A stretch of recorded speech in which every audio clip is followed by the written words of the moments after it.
নবীজি বলে গেছেন যে ঘরের মধ্যে বিড়াল ছানা বাস করে ওই ঘরের মধ্যে জিন জাতি প্রবেশ করতে পারে না। তাহলে ছোট ছোট মাসুম বাচ্চাগুলো যে ঘরের মধ্যে থাকে, মুসলমান অনেক সময় জিনের আশ্রয় পড়ে যায়, অনেক সময় জিনে আসর করে, ওই ঘরের মধ্যে জিনে আসর করে।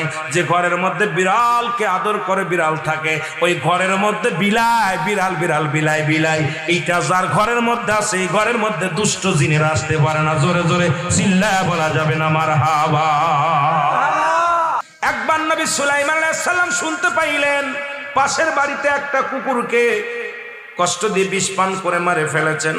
নবী সুলাইমান আলাইহিস সালাম সেই বাড়িতে গেলেন, লোকজনদেরকে ডাক দিয়ে আনলেন।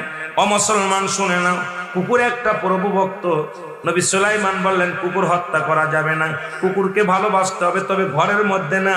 কুকুরের ঘরে বিছনা বানায় দেওয়া যাবে না, কুকুরের সঙ্গে বসত বাড়ি করা যাবে না, কুকুরের লালাটা হলো অপবিত্র।